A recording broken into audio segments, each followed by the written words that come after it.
बोले भाई, आ रही है ना, आप स्टेज पर हैं। हेलो, नमस्ते जी। हाँ जी, बोले। जी सर, मैं जानना चाह रहा था जैसे जो मुस्लिम होते हैं, जो अल्लाह को फॉलो करते हैं, तो उन्हें जब कोई दुआ करनी होती है तो वो किस तरफ देख के दुआ कर सकते हैं? मतलब उनके लिए सुइटेबल कौन सी ये हो सकती है दिशा जो उधर देख के वो दुआ कर सकें? अइनमा तुवल्लु फसम्मा वजहुल्लाह। जी आमिर भाई, आप जवाब दें।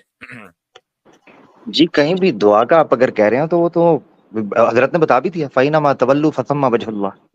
जहां कहीं भी आप रुख करेंगे, बल्कि यहां तक कह के एक इंसान कहीं मुंह कर ही नहीं सकता, ठीक है ना।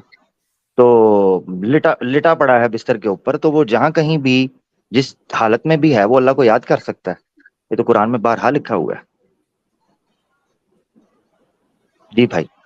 नहीं तो यानी कोई मस्जिद ना ऐसा भी कोई हो, फिक्स। यानी कोई मस्जिद ना भी हो, नहीं नहीं, फिक्स कोई भी नहीं है। मस्जिद ना भी हो, यानी चांद पे चले गए मिसाल के तौर पे, चंद्रयान 3 गया है, तो उधर चांद पे हम चले जाते हैं और वहां हम जाते हैं, तो वहां भी अल्लाह को पुकार सकते हैं, कहीं भी, कुछ भी, कहीं भी बैठ के। नहीं, आप आगे इस बात को मुकम्मल करें ना कि चांद पे चला गया और वहां इंसान मिले। हाँ, इंसान मिल रहा ये भी तो कहें ना, वहां इंसान मिले। अब वो किस तरह पुकारे, इधर भी रुख करेंगे, उधर पुकारे वो। कोई मसला नहीं। तो बिल्कुल वो कर सकता है। मसला असल में आर्यन भाई ये पड़ गया है कि जो हैं अगामा पुराण है, ठीक है, अगामा पुराण आपने पढ़े हुए हैं? जिससे तो मैं तो डायरेक्शन पूछ रहा हूँ, कौन सी डायरेक्शन फिक्स हाँ मतलब हो हाँ, मैं सकती है वही क्या? वही जिससे बताने लगा हूँ। वो कॉन्फिडेंस तो मैंने अच्छा आए उससे। वो तो मैंने बता दिया। वो तो बता दिया, नहीं, हजरत ने भी ये तो बता मैं दिया, कुछ। चांद पे भी चले गए, सूर्या पर भी हम चले गए, वो मसला नहीं है। मसला मैं आपसे ये सिर्फ ये इन्फॉर्मेशन जनरल नॉलेज के लिए पूछ रहा हूँ, अगामा पुराण आपने पढ़ा हुआ है? सब पुराण वुराण तो पढ़ता हूँ नहीं, मैं तो भगवत गीता ठीक है, वेद पढ़ता हूँ। चलें, अगामा शास्त्र आपने पढ़ा है? पुराण आउट कर देते हैं, अगामा शास्त्र बहुत मेरा सवाल इंपॉर्टेंट तो तेल शास्त्र है। लेने गया था मतलब। नहीं नहीं, सवाल आपका नहीं आपका जवाब तो हो गया हुआ है। नहीं अब जी, आपसे मैं आप जनरल नॉलेज दे रहा हूँ। मैं उस कुछ सवाल पूछना चाह को, रहा उस सवाल हूँ। का जवाब, उस सवाल को तल भी दिया हमने, तेल लेनी नहीं दिया, तल दिया, तल के आपको परोस भी दिया। अब जी आप अगली बात कर रहे हैं जी। हाँ, अगली, अगामा शास्त्र पढ़ा है आपने भाई? थोड़ा सा बता दीजिएगा। नहीं। नहीं पढ़ा? अगामा शास्त्र पढ़िएगा, पीडीएफ पे आपको मिल जाएगा। उसमें मंदिर को जैसे किस तरह बनाना है, मंदिर को कैसे बनाना है, और मंदिर मुकम्मल होने के लिए उसकी डायरेक्शन कैसे होगी, मूर्ति की एंगलिंग क्या होगी, और अगर कोई भी मूर्ति है उसकी एंगल आपने नॉर्दर्न हेमिस्फेयर की तरफ या अपर नॉर्थ की तरफ कैसे करनी है, तब तक वो मंदिर के अंदर मूर्ति फिट नहीं होती। ये अगामा शास्त्र के अंदर लिखा है। यहां तक लिखा हुआ है कि जो लिंग है, शिवलिंग है, उसका रुख जो है वो आपने हिमालय यानी नॉर्दर्न इंडिया के नॉर्थ साइड पे करना है।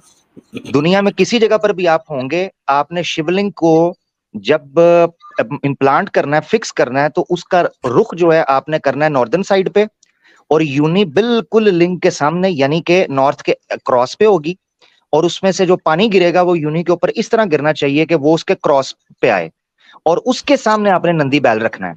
अब मुझे बताएं, इस पूरे स्फेरिकल गोले के ऊपर जब शिवलिंग का मंदिर स्थापन किया जाएगा, मुझे बताओ उसको नॉर्थ साइड पे सेट कैसे करोगे?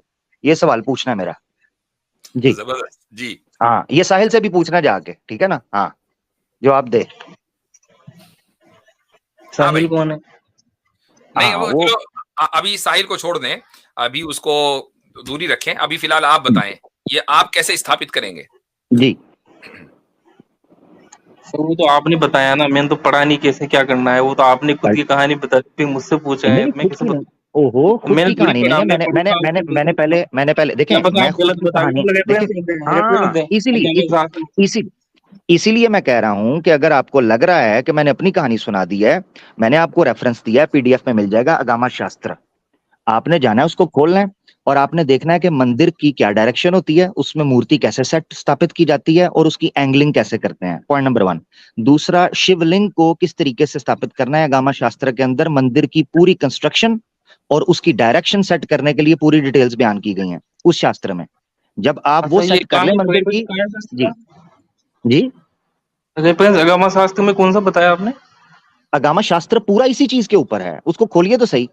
शास्त्र, अच्छा ठीक अगामा है। शास्त्र जो है वो पूरे का हम्म, पूरा इस बेस के ऊपर है कि मंदिर की कंस्ट्रक्शन कैसे होगी, उसमें स्नान हाँ, करने का तरीका, किस जगह पर उसको स्थल बनाया जाएगा, मूर्ति को स्थापित कहाँ किया जाएगा, इसी तरीके से हवन कहाँ किया जाएगा, मंडप कहाँ लगेगा, मंदिर के अंदर जो घंटियां बांधते हैं वो क्यों और कैसे और कितनी तादाद की बांधनी चाहिए, अगामा शास्त्र के अंदर पूरी डिटेल है। ठीक है, हाँ, तो इशू तो क्या आप आ रहा वहां है इसमें? देखिएगा क्या हुआ। इसमें आपको इशू क्या आ रहा है? वो मैंने आपसे पूछा था कि जो शिवलिंग जब स्थापित करेंगे तो उसको नॉर्दर्न साइड पे कैसे करेंगे, अच्छा, तो उसमें लिखा हुआ है कि क्योंकि नॉर्थ दुनिया साइड पे करना है उसको। क्योंकि दुनिया तो स्फेरिकल है ना, दुनिया स्फेरिकल है। तो अगर कोई अमेरिका के अच्छा, अंदर बैठा हुआ है तो वो हिमालय की तरफ कैसे रुख करेगा, और ऑस्ट्रेलिया में बैठा है तो वो हिमालय की तरफ शिवलिंग का रुख कैसे करेगा। तो सर आप नमाज कैसे पढ़ लेते हो किबला करके? आप ही बता नहीं नहीं, दीजिए, उससे प्रूफ मैं हो तो जाएगा। आपसे मैं तो आपसे पूछ रहा हूँ ना, जो जवाब मैं आप भी आपसे उसका पूछ देंगे रहा हूँ वही ना। जवाब मेरा मिल जाएगा। हाँ, तो आप जो देंगे वही मेरा मिल जाएगा, आप दे दें। नहीं ना, असल में मसला ये पड़ गया, आपको नहीं सवाल आता? मैंने पूछा था, आपने मेरी सुने जरा बात, सवाल मैंने पूछा था, ये आपने तो दुआ का पूछा, उसका जवाब तो हमने दे दिया है। अब जब सही तक बात। आप अच्छा इस सवाल आपने का जवाब नहीं देंगे हम आगे नहीं बढ़ सकते, मसला ये है। अच्छा आपने पहले पूछ लिया तो मुझे ही देना पड़ेगा इसलिए। ओहो, आपने जो पूछा था उसका जवाब दे दिया ना, समझे, स्टेप बाय स्टेप आपने चलें ना। दुआ के बारे में पूछा, हमने कहा चाहे जिधर रुख करके दुआ मांगो, कोई मसला नहीं है, और मैंने आयत का रेफरेंस भी दे दिया था। अब उसके बाद आमिर भाई ने आपसे सवाल किया, अब उसका जवाब आपको देना है। बिल्कुल, मेरा भाई इसका मसला भी तो हल करना है ना आर्यन भाई, वरना तो मंदिर सारे गिराने पड़ जाएंगे। जी। जी। मतलब सर मंदिर गिराना में इंटरेस्टेड है आप? हाँ? ओहो इंटरेस्ट, ओहो मैं आप कह इस रहा हूँ इसकी सवाल के जवाब डायरेक्शन। देने में इंटरेस्टेड हैं? हाँ, ये नहीं तो अभी तो नहीं, कॉन्फ्लिक्ट वो तो ऑफ बता इंटरेस्ट हो दिया गया ना, ना। मैं पढ़ूंगा तब बताऊंगा। लेकिन आप मंदिर गिराने में इंटरेस्टेड है, मेरे लिए ओहो, नहीं, वो पूछ रहा आप हूँ ही आपसे। गिराएंगे भाई। इधर ही अगर मान रहेंगे भाई। लीजिए मंदिर गलत डायरेक्शन में स्थापित है, वो आप ही लोग गिराएंगे। वो आमिर भाई नहीं क्यों गिराएंगे? गिराएंगे आमिर भाई भाई, को क्या तकलीफ है मंदिरों से? आप गिराएंगे। चाहे जो करें वहां। ऑब्वियसली, मुझे क्या मसला है। भाई गिराने की बात तो आपने ही की है, हमने तो नहीं की। ओहो, मैंने कहा एक चीज गलत बन गई है, मिसाल के तौर पर एक बच्चा है, वो मिट्टी के खिलौने क्ले से खेलता है, वो गलत बन गया, उसको गिराकर दोबारा करेगा। मैं तो ये कह रहा हूँ कि अगर गामा शास्त्र के अनुसार डायरेक्शन नहीं सेट होती स्फेरिकल अर्थ के ऊपर तो फिर गिराने पड़ेंगे उसको, रिकंस्ट्रक्ट, गिराना से मुराद ये नहीं, रेनोवेट, रिकंस्ट्रक्ट करना, रिपेयर करना, ये बात की है। आप टची ना हो, जवाब आपके पास है ठीक है, वरना गामा शास्त्र जाकर पड़ेगा। मेरा भाई इतने दुख की बात नहीं है, दुआ का जवाब हमने दे दिया है, क्रिस्टल क्लियर कुरान से दिया है। ठीक है, ठीक है भाई, धन्यवाद। थैंक यू भाई, बहुत बहुत शुक्रिया, धन्यवाद। अच्छा जी, वैसे धन्यवाद के अलावा कोई ऑप्शन आपने छोड़ा भी नहीं था आमिर भाई। ये सवाल इतना गहरा होगा इसका इल्म नहीं था शुरू में। अच्छा जी, हमारे साथ हैं हाफिज मोहम्मद, क्या नाम है, माज अनवर साहब। जी भाई। अस्सलाम वालेकुम रहमतुल्लाह। वालेकुम सलाम रहमतुल्लाह। वालेकुम अस्सलाम। बाय द वे एक चीज बता दूं, सॉरी, जी इबादत नमाज की मुझे जान के हैरानगी हुई, मैं आर्या समाज की जो पब्लिश्ड भगवत गीता है उसका चैप्टर 3 और श्लोक नंबर 26 देखें, वहां कर्मों को दो प्रकार से उन्होंने डिवाइड किया है, दो तरह से, और दूसरी प्रकार का जो कर्म है उसमें उन्होंने नमाज लिखा हुआ है कि जैसे नमाज पढ़ते हैं, अच्छा। आर्या समाजी में। हाँ, तो लो, ये याद रखें कि आज के बाद कोई अगर कहे कि हम कर्म करते हैं, आप तो सिर्फ ये पूजा पाठ करते हैं, तो पूजा पाठ को, इस नमाज को कर्म लिखा है आर्या समाजियों ने भगवत गीता के अंदर, ये जी खुद लिखते हैं, ये भी जी याद रखें। जनाब हाफिज साहब। जी मुफ्ती साहब, कैसे हैं? खैरियत से हैं? अल्हम्दुलिल्लाह। आईने जवां मर्दा हक गोई वो बेबाकी, आईने जवां मर्दा हक गोई वो बेबाकी, अल्लाह के शेरों को आती नहीं रुबाही।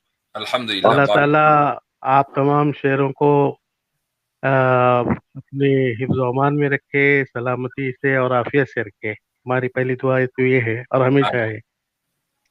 मुफ्ती साहब, ये जो काम आप लोग कर रहे हैं उसके मुतालिक मैं एक बात ये कहना चाहता हूँ। 2014 के बाद हमारे पास, हमारे वतन अजीज में बहुत सारा एक वबाल, एक बवाल खड़ा हो गया, और मुसलसल ये जो फिरका वाराना जहनीत पैदा हो गई, जिसकी वजह से काफ़ी तकलीफ़ों का सामना करना पड़ रहा है।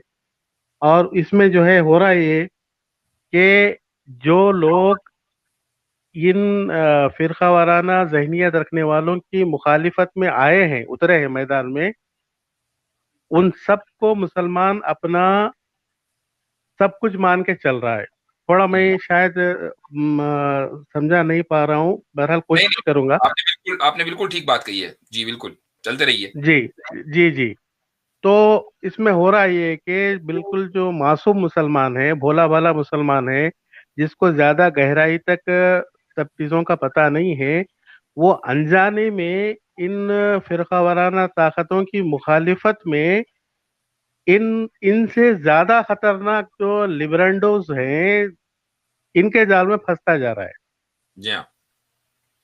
हालांकि जी वो इनसे भी ज्यादा खतरनाक है, क्योंकि जो है ये जो हमारे सनातनी भाई हैं, ये किसी न किसी मजहब को तो मानते हैं, किसी न जी किसी मजहब को तो मानते हैं, और किसी न किसी भगवान पे यकीन रखते हैं, अल्लाह ताला पे भी वो यकीन रखते हैं, मगर उसके बाद अगर मगर लगाते हैं।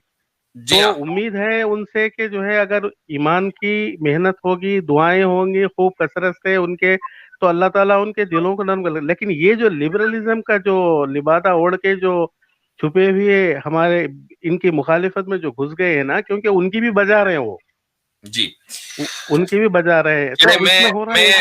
मैं इस पर मुख्तसर कमेंट कर दूं, आपकी बात आ गई है जी जी तफसील जी से। जी देखें, जी ऐसा है कि जो सेक्युलर माइंडसेट है, ये सारे के जी सारे लेफ्टिस्ट हैं, लेफ्ट विंग के हैं, बाएं बाजू जी जिनको कहते हैं। और जो सनातनी है, ये सारे राइट विंगर्स हैं। तो लेफ्ट विंगर्स और राइट बिल्कुल विंगर्स का जो झगड़ा और मारेका है, ये आज से नहीं, कई सौ साल से सारी दुनिया में चल रहा है। यहाँ तक बेशक कि अमेरिका में भी ये झगड़ा चल रहा है कि राइट विंगर्स को हुकूमत में आना है कि लेफ्ट विंगर्स को आना है, और दोनों एक दूसरे के सख्त खिलाफ हैं।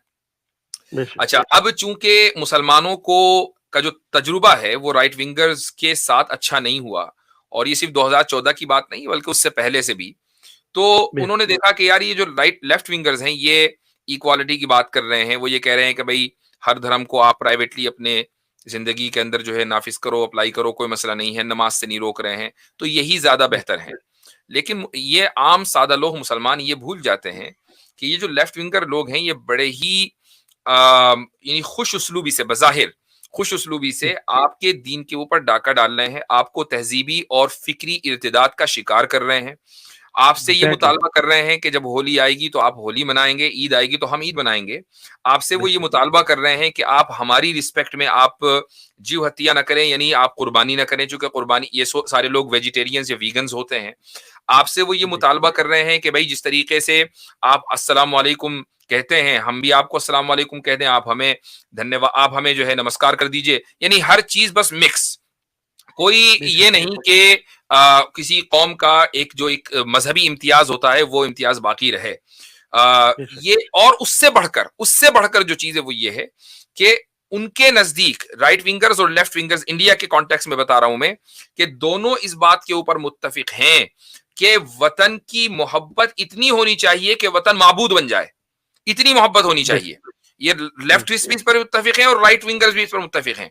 अब मुसलमान इस चक्कर में इतना आगे बढ़ने की कोशिश करता है कि उसको ये तमीज भूल जाता है कि जो हदीस है वो कह रहा है वतन की मोहब्बत के ताल्लुक से, वो घड़ी हुई मनगढ़ंत और मौजू हदीस है कि जी हुब्बुल वतन मिनल ईमान और फलाही का, कि वतन की मोहब्बत ईमान का हिस्सा है। कहीं ईमान का हिस्सा नहीं है, वतन की मोहब्बत एक फितरी चीज है, और वतन वो है जहां पैदा हो गए। तो ये इस चीज को साबित करना कि जी या सर्टिफिकेट लेना, तो ये मुसलमान की एक खुसूसन कम पढ़े लिखे, और इसमें गलती उन पढ़े लिखे लोगों की भी है कि जो दरअसल ये चाहते हैं या समझते हैं कि शायद मुसलमानों के ऊपर जो होने वाले मजालिम हैं वो इसी तरीके से कम होंगे कि हम ज्यादा से ज्यादा हुब्बुल वतनी, ज्यादा से ज्यादा वतन परस्ती के सर्टिफिकेट बांटते फिरें और लेते फिरें। तो ये गलती दोनों ही तबकों की है, कुछ पढ़े लिखों की भी है, और जो आम मुसलमान है उनकी तो खैर है ही। अब वो जाए किधर, उनकी असल जो कम इल्मी है वही दरअसल जिम्मेदार है इन चीजों की। जी बेशक बेशक मुफ्ती साहब, बिल्कुल आपने सही कहा। हमको सर्टिफिकेट उसको देना पड़ता है जो मुश्तबे हो। हम सही खुद अपने आप को जब मुश्तबे समझने लगे तो जो है फिर अब किसी और का क्या कहना।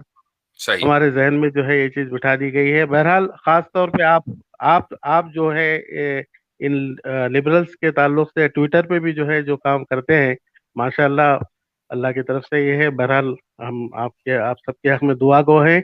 खास तौर पे हमारे चीफ सर्जन साहब जो है, माशाल्लाह, जी जी अल्लाह ताला खूब अजर अता फरमाए। नाम नहीं लूंगा मैं, माशाल्लाह जी। यूपी वाले बहुत बेहतरीन काम कर रहे हैं।